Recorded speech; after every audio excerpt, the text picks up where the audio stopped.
En nou vriende, ek kan die Bybel sommer saam met my oopmaak. Ons gaan 2 gedeeltes saam lees. En die eerste gedeelte vind ons in Lukas hoofstuk 24. En dan maak jy jou Bybel ook oop by Handelinge hoofstuk 1. Ek dink baie van u het hierdie hoofstuk al vanmôre gelees. En wat 'n wonderlike verhaal is dit nie. In Lukas 24 is daar 2 verse wat hier oor wat dit beskryf wat nou gaan gebeur. En ek wil graag hê, jy moet dit self saam met my lees in die woord.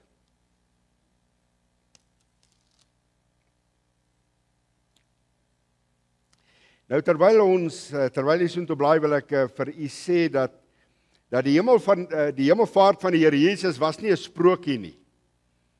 Dit was nie 'n vee verhaal gewees nie, dit was 'n werklikheid. En hoe weet ons as iets 'n werklikheid is? Ons gaan kyk na die getuies en ons kyk na hoeveel mense daarvan praat, wat met ander woorde dit gesien het, en dan tweedens wat daaroor getuig het. Nou, ek wens ek het net tyd om vir al die ooggetuies vanaand te wys, wat die Bybel sê, wat dit gesien het. Met ander woorde, hierdie is 'n werklikheid. Die Here Jesus het sigbaar, hy het fisies en hy het liggaamlik, het hy van die aarde af in 'n wolk voor die oë van die disippels, is hy in die hemel opgeneem. Kan jy jou indink? Ek het nou gedink in my gedagtes vandag 'n paar keer, hier staan Jesus en hy staan voor sy disippels en die volgende oomblik is dit net asof die swaartekrag nie meer daar is nie. En Jesus word voor hulle oë opgeneem in 'n wolk. En hy het vir hulle dit gesê, sigbaar, en hulle kon daarvan dan ook getuig. Maar hoor nou eers, wat sê die Bybel? Lukas 24 vers 50. En Jesus het hulle uitgelei tot by Betanië, en hy het sy hande opgehef en hulle geseën. En terwyl hy hulle seën, het hy van hulle geskei. Kan jy jou indink? En hy is in die hemel opgeneem. Kyk hoe beskrywend is Lukas. Hy is van hulle geskei, hy staan, hy is besig om die seën uit te spreek, hy word van hulle geskei, en hy word in die hemel opgeneem. En hulle het hom aanbid, en na Jerusalem teruggegaan met groot blydskap. As daar een gevolg is, en ek gaan vanaand, ek weet nie of ek daarby gaan kom nie, maar een van die gevolge van hemelvaart is gelyk aan blydskap. Hoekom was daar blydskap? Hoekom het die disippels met blydskap teruggegaan? Vra jy daai vraag as jy dit lees? Of lees jy maar net in die glo? Nee, ek vra met die vraag, hoekom is hulle nou bly dat Jesus weggegaan het? Hulle wou nie eers gehad het dat Jesus dit vir hulle vertel het nie. En nou is hulle bly, en hoor gemooi, hulle is met blydskap, groot blydskap. En hulle was gedurig in die tempel en het God geprys en gedank. Hoekom? Hier kom weer 'n hoekom. Die Here Jesus het op 'n stadium gesê, en ek dink ou Petrus het daar vir hulle gesê, moenie bekommerd wees nie, onthou die woorde van Jesus, ek moet weggaan, na my Vader toe gaan, en dan gaan ek vir julle 'n ander trooster. So hulle was bly gewees, hulle was gedurig in die tempel, en het God geprys en gedank. Mooi woorde die nie. Het u vandag vir die Here gesê, dankie dat u teruggegaan het en vir ons die Heilige Gees gegee het. Hoor gou mooi, die Heilige Gees sou nooit kon kom as Jesus nie in die hemel opgeneem is nie. Hy sou nooit kon kom nie. En nou kom Lukas, dieselfde Lukas wat die evangelie geskryf het, skryf nou hierdie woorde. Hy sê die eerste verhaal, Theophilus, het ek opgestel oor alles wat Jesus begin doen en leer het. Tot op die dag, tot daar die oomblik, Lukas 24 vers 50 tot, wat ek nou vir u gelees het, tot op die dag, dat hy opgeneem is, nadat hy aan die apostels, wat hy uitverkies het, deur die Heilige Gees bevele gegee het. aan wie hy ook na sy lyde hom lewend vertoon het. Hier kom dit nou al reeds. As jy twyfel, het Jesus opgestaan, sê Lukas dit al hier weer, hy sê, aan wie hy ook na sy lyde hom lewend vertoon het, deur baie kentekens, terwyl hy gedurende 40 dae aan hulle verskyn het. Nou, vanaand wil ek 'n bietjie oor hierdie syfers met u praat. 40, die woordjie, die letter, die syfer 50, 53, jy omkring hier, terwyl hy gedurende 40 dae aan hulle verskyn het. Hoekom het dit Jesus 40 dae gevat nadat hy opgestaan het? Tot hiertoe. Hoekom het daar 40 dae verloop? Het jy al daaroor gewonder? Hoekom sê die Bybel dit? Daar moet redes wees. En oor die dinge van die koninkryk van God gespreek het. En toe hy nog met hulle saam was, het hy hulle bevel gegee om nie van Jerusalem weg te gaan nie, maar om te wag op die belofte van die Vader wat julle, het hy gesê, van my gehoor het. 'n vraag wat ek vir jou net hier wil vra, en ek hoop nie dit maak dat u nie aan die boodskap gaan volg nie, maar wie het die Heilige Gees werklik uitgestort? Die Vader het 'n belofte gemaak, was dit die Vader wat die belofte gemaak het, wat ook die Heilige Gees uitgestort het? Ek wil vir u sê, dis eye-openers hierdie, verskoon die woord, maar dis openbaringe hierdie.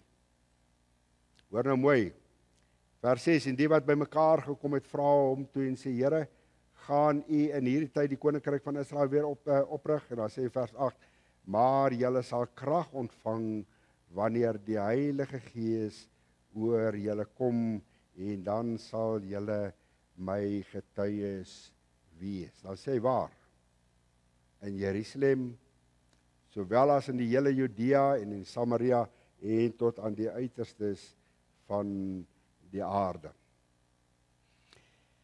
Ek wil vanaand baie graag, en of ek dit gaan regkry, ek het u beloof dat u vroeg by die huis gaan wees, wil ek vanaand met u praat oor 3 aspekte van die hemelvaart. 3 aspekte, as dit kom by die hemelvaart van die Here Jesus, die 3 aspekte is die tyd van die hemelvaart, die tyd, wanneer het dit plaasgevind? Dit is belangrik. Die doel van die hemelvaart, en dan ook die gevolge van die hemelvaart. So, ek wil net voordat ek by die eerste punt kom, net dit graag vanaand vir u sê, dat die hemelvaart van die Here Jesus was 'n reeks van gebeure wat plaasgevind het. As 'n mens nou die hoofstuk baie mooi lees, dan gaan jy agterkom dat daar was 4 dinge wat net so op mekaar gevolg het, dinge wat plaasgevind het. Dit is belangrik om dit te weet. So die hemelvaart was maar een van 4 dinge, en ek wil baie graag net van hierdie 4 dinge vir jou noem. Maar jy moet ook dit oplet, wanneer 'n mens die verhaal lees vir die detail wat Lukas vir ons laat opteken het. Al 4 hierdie gebeurtenisse wat plaasgevind het rondom Jerusalem plaasgevind, en al 4 hierdie gebeurtenisse het in 'n tydperk of 'n periode van 53 dae gebeur. So dis 4 baie belangrike gebeurtenisse. Ja, hierdie gebeurtenisse strek van die kruisiging van die Here Jesus af.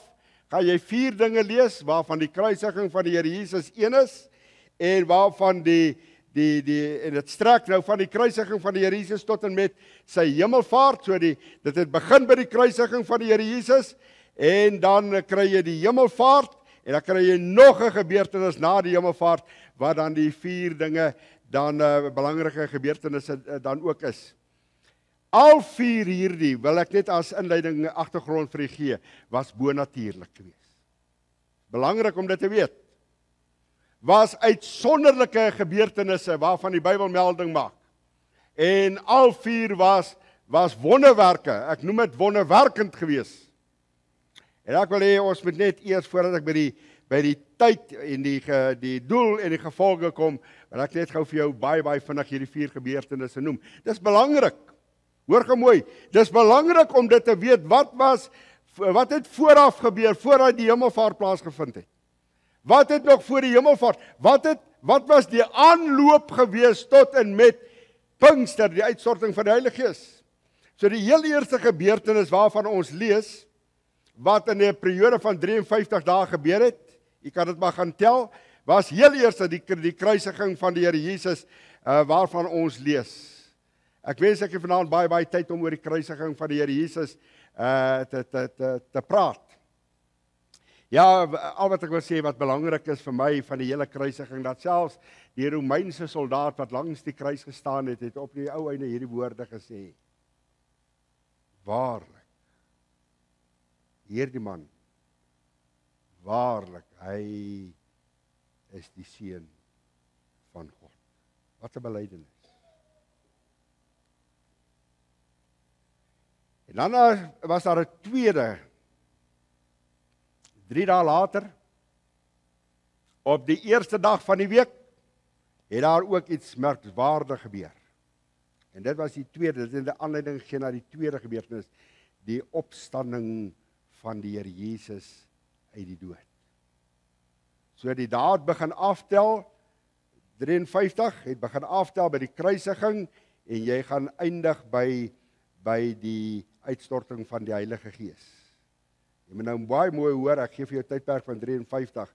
As iemand vir jou vra, dan sê ja, daar het 4 dinge in 'n periode van 53 dae gebeur. So die tweede een was dan die opstanding van die Here Jesus 3 dae na sy kruisiging.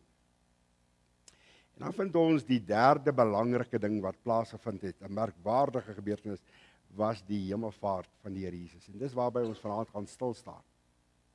Dit is 'n geweldige groot gebeurtenis, belangrik. 'n Belangrike gebeurtenis in die kerkgeskiedenis.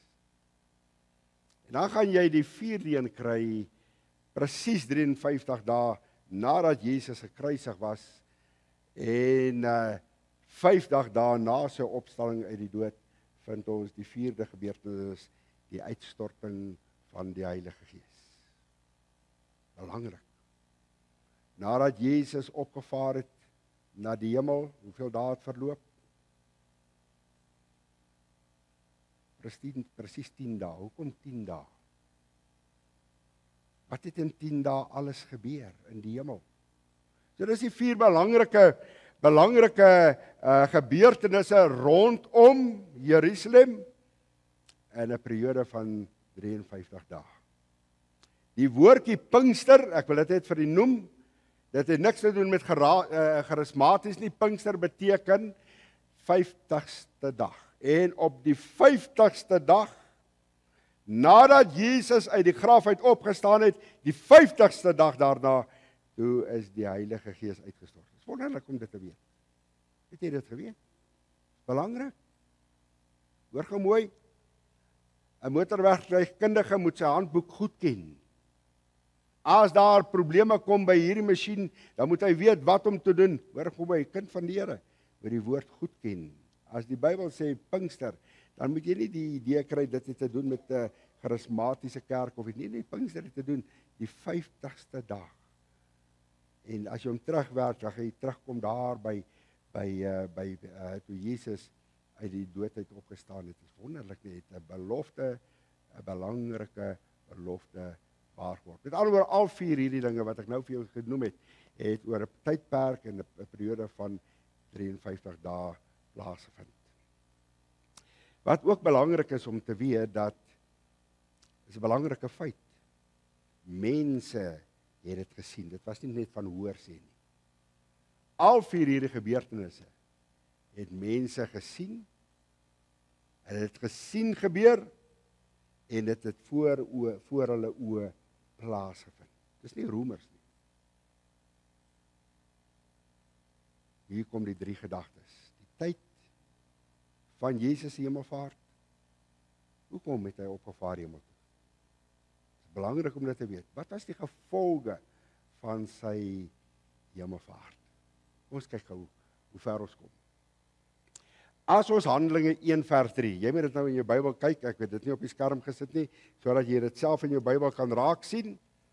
Ek wil hê jy moet dit raak sien in die Bybel, dan sê Handelinge 1 vers 3, presies vir ons hierdie woorde, aan wie hy ook, na sy lyde, hom lewend vertoon het, deur baie kentekens, terwyl hy gedurende 40 dae aan hulle verskyn het. Presies 40 dae na sy opstanding het Jesus sê Handelinge 1 vers 3. Nou daar's 3 vrae wat ek in jou gemoed wil laat. Waarom dink u sou daar 'n periode of 'n tydperk van 40 dae verloop het? Hoekom het Jesus nie net toe hy uit die graf uit opgestaan het, miskien 'n dag gewag, miskien 2 dae gewag, en toe het hy opgevaar hemel toe nie? Hoekom 40 dae? Het jy al daaraan gedink?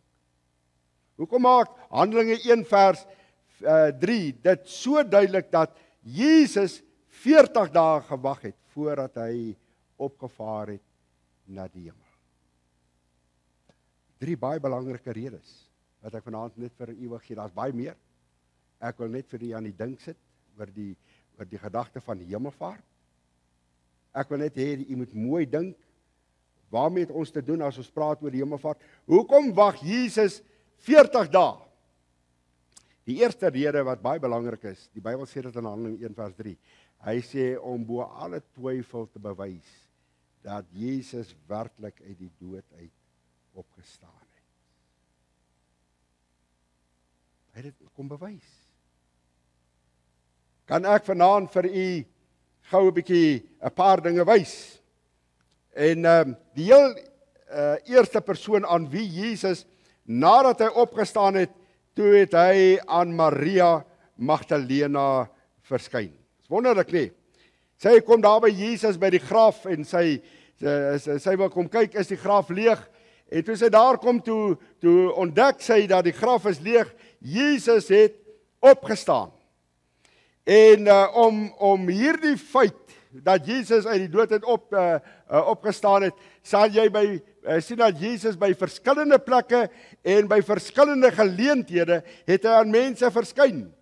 Nou wens ek het baie tyd, dan lees ek vanaand vir jou net 1 Korintiërs 15 en jy gaan agterkom dat Jesus by 12 verskillende plekke of groepe wat Paulus daar noem, het Jesus aan mense verskyn.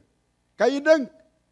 Die eerste rede hoekom Jesus 40 dae gevat het voordat hy opgevaar het na die hemel, is om bo alle twyfel te bewys dat hy het opgestaan en dat hy lewe. Ek skryf hierdie, weet jy, ek het in my hart so opgewonde geword. Jesus wag 40 dae om aan vriend en vyand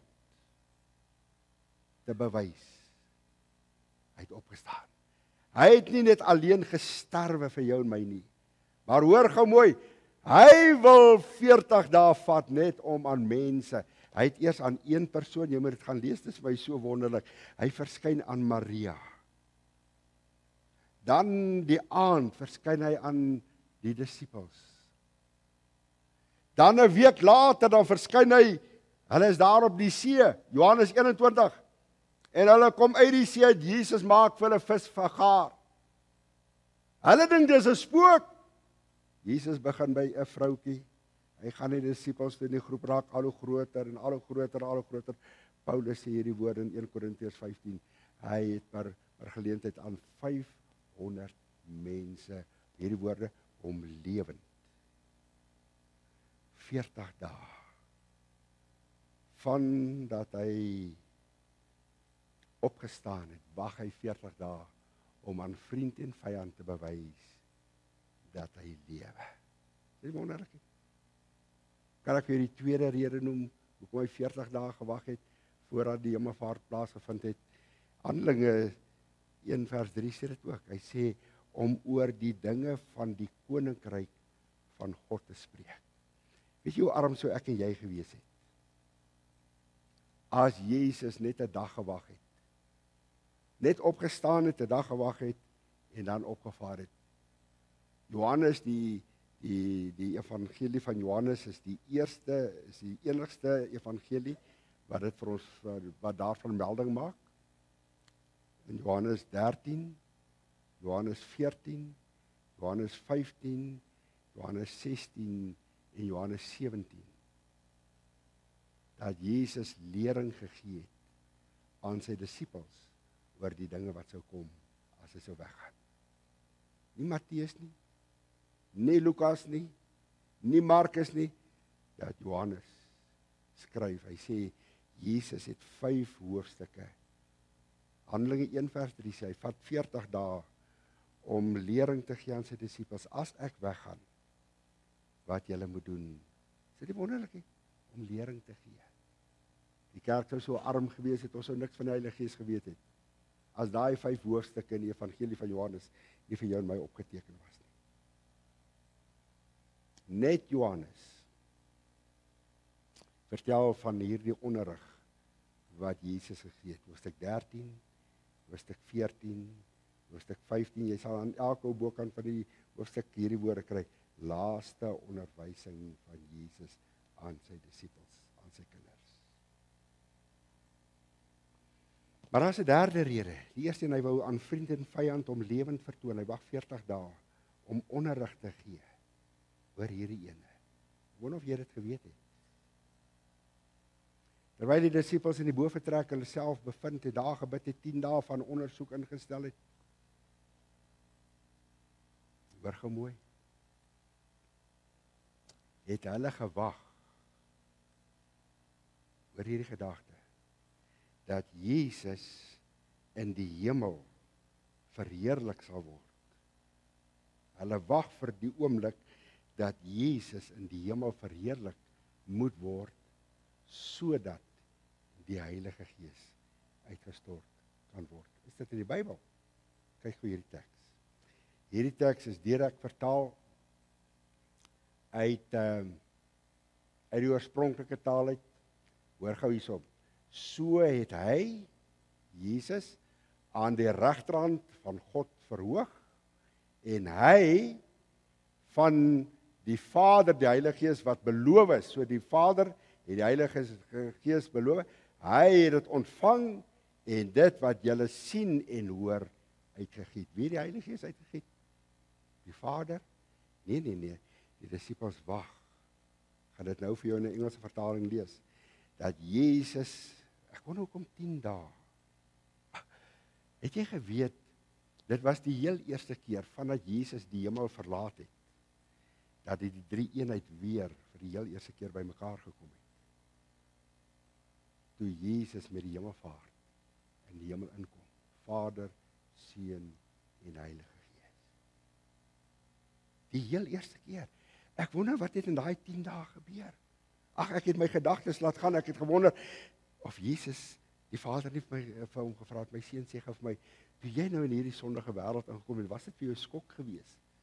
Ag, vertel vir my, toe 2 Korintiërs 5 vers 21 vir jou waar geword het, toe jy sonde geword het, my seun vertel, kan jy dink, wat moes daar in die hemel 10 dae, tot op 'n oomblik, wat die Vader gesê het, maar wag, ek vertel dit maar kinderkrans vir jou.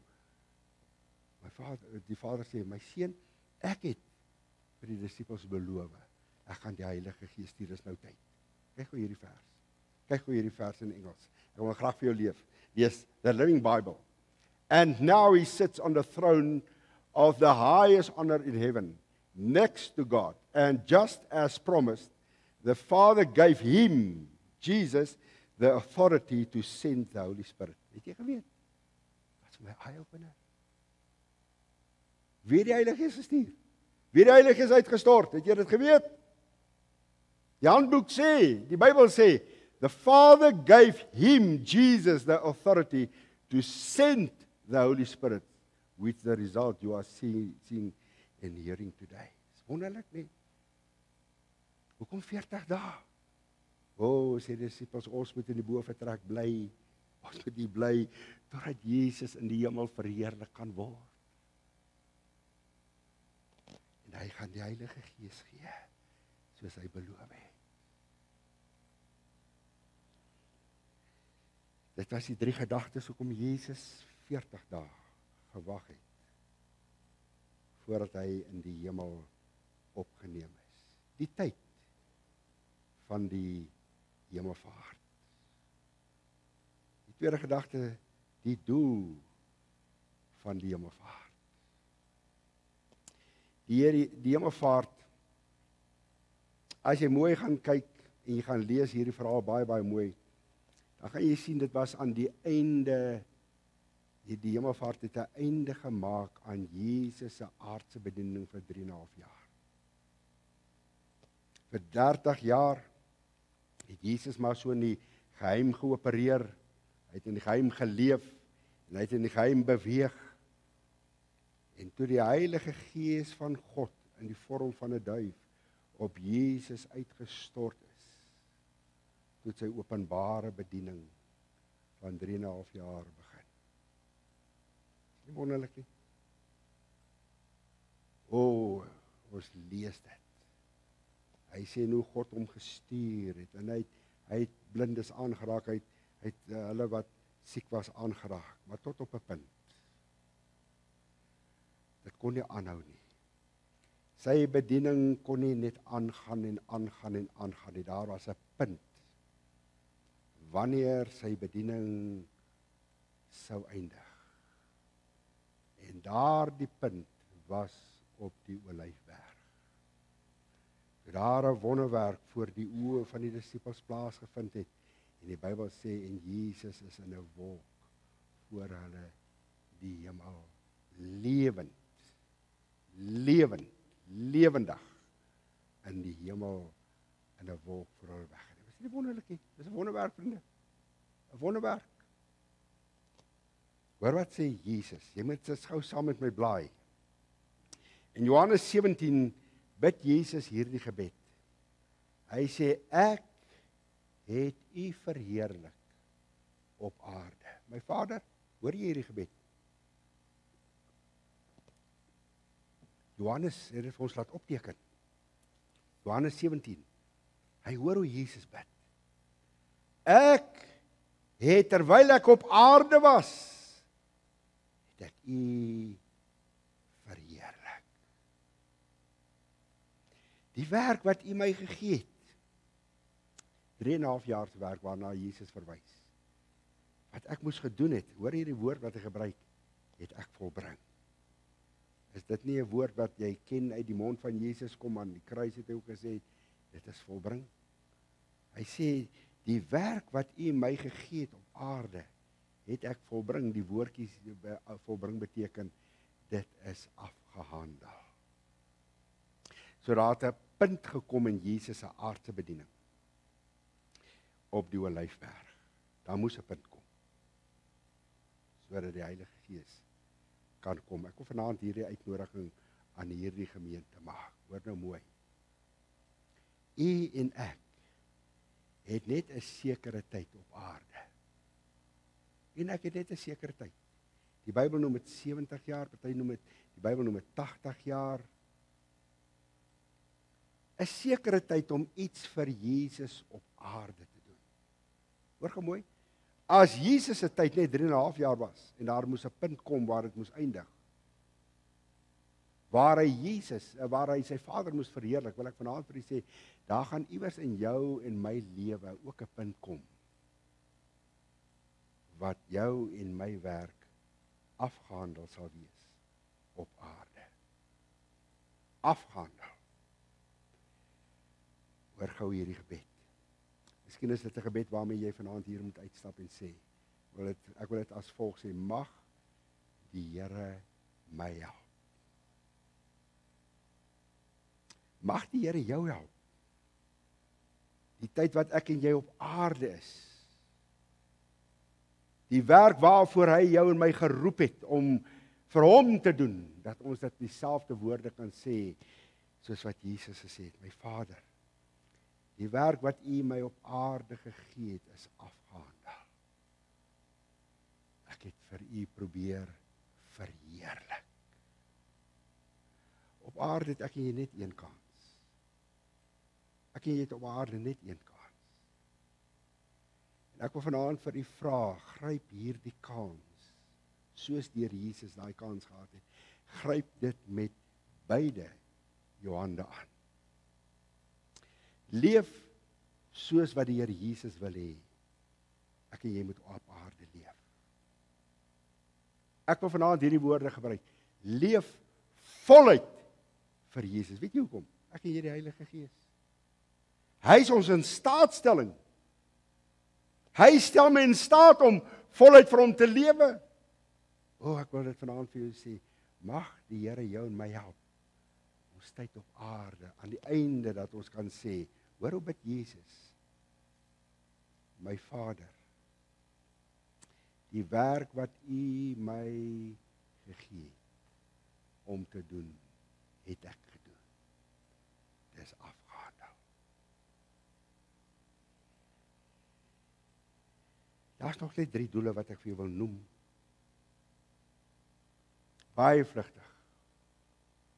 Toe Jesus in die hemel opgeneem is, hy sê nou vir sy Vader, my Vader, my aardse werk is klaar, na 3,5 jaar is my aardse werk klaar. Maar toe kry hy in die hemel 'n hemelse taak. Ek noem dit 'n hemelse taak. Hy kry die taak van hoëpriester. Laai gou saam met my. Jy moet sien in die woord. Jy moet dit merk in die woord. Jy gaan dit nodig hê. In Hebreërs hoofstuk 8 praat die skrywer van Jesus se posisie in die hemel. Hy het opgevaar en hy sit aan die regterhand van die Vader en hoor gou mooi. As jy daar in my Bybel 266, Hebreërs 8, vers 1. Die hoofsaak van nou wat ons gesê het is dit.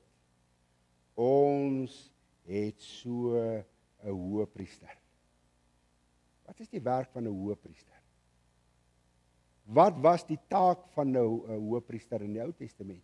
Die volk het na hom toe gegaan. Wat het hierdie Ou Testamentiese hoëpriester geweet van medelee? Wat het hy geweet om 'n sagte hart te hê? Dit was vir hom, verskoon die woord, dit was vir hom 'n job. Hy het die volk se sondes aangehoor, hulle moes daai offer gebring het, en dan het hy hulle vrygespreek, hy het tussen God en die mense gestaan, hoor gou mooi, ons hoëpriester is anderste. Ons het 'n hemelse hoëpriester, ons het so 'n hoëpriester, wat gaan sit het aan die regterhand van die troon van die majesteit in die hemele. As die hemelvaart nie plaasgevind het nie, sou ek en jy nie 'n hemelse hoëpriester gehad het nie. Een wat vir jou en my intree by die Vader. In hierdie oomblik, my kinders, ek skryf hierdie dinge aan julle, 1 Johannes 2 vers 1, dat julle nie moet sondig nie. Maar as iemand gesondig het, ons het 'n advokaat, ons het 'n voorspraak, ons het 'n hoëpriester wat vir ons intree. Dis nie wonderlik nie. Nog 'n doel. Ek gaan dit net vlugtig vir u noem. Hy is nie net 'n hemelse hoëpriester nie, maar hy's 'n hemelse voorbidder. Hy bid vir jou. Kyk gou weer. Ek wil hê jy moet dit in die Bybel sien. Hebreërs 9:24. Hoor wat sê Hebreërs 9 vers 24. Die B-gedeelte.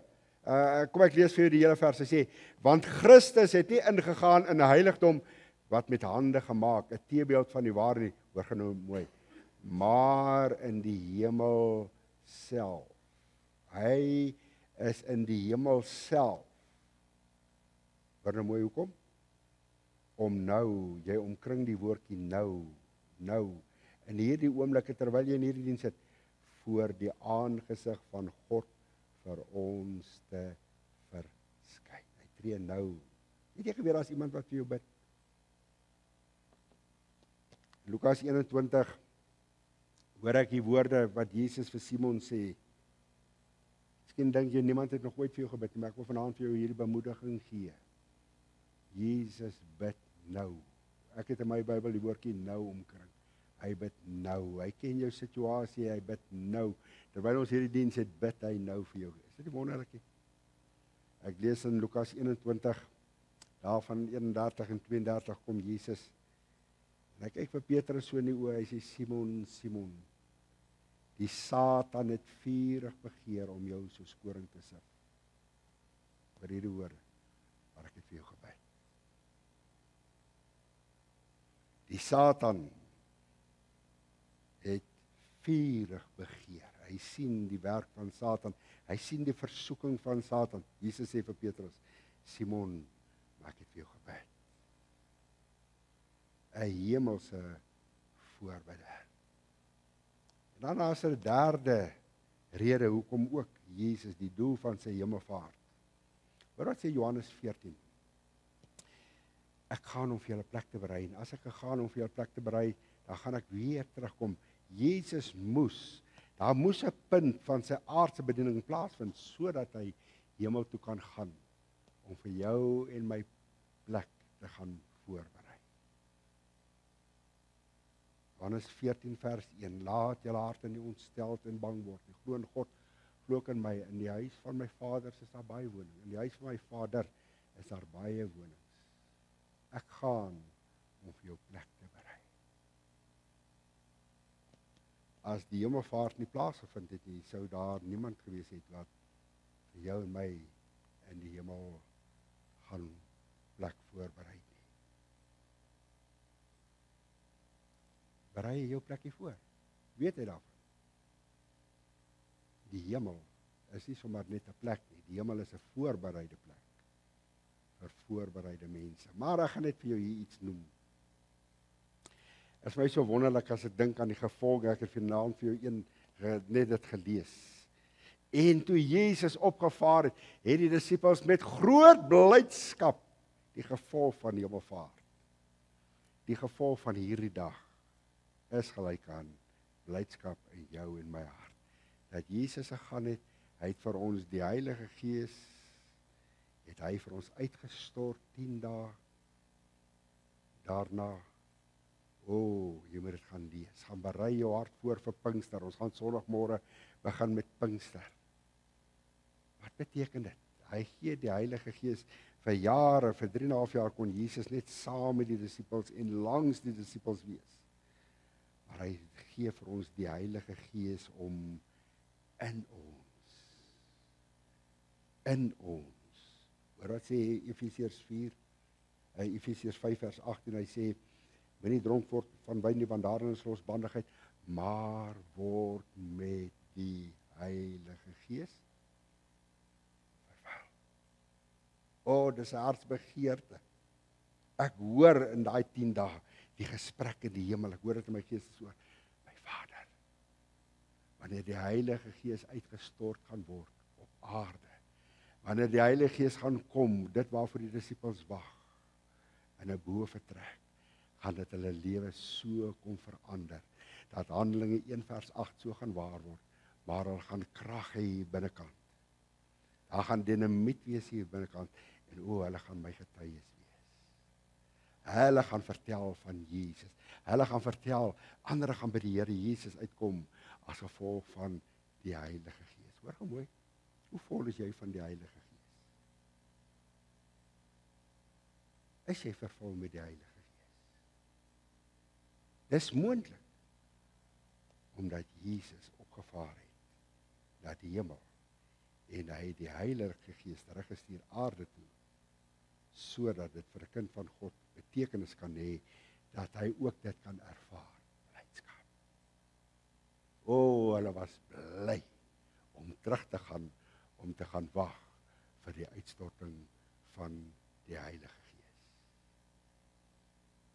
Mag na vanaand die betekenis van hemelvaart vir jou so kom 'n ander prentjie gee, so kom verander het om te sien hoe hierdie, ek wil amper sê die kalender het hom so afgespeel en afgetel elke dag na daardie dag toe. Al hierdie insidente moes plaasvind om Jerusalem, al hierdie dinge moes plaasvind, sodat die oomblik, die groot oomblik kan aanbreek. Ek het dit so beleef, dit was so asof die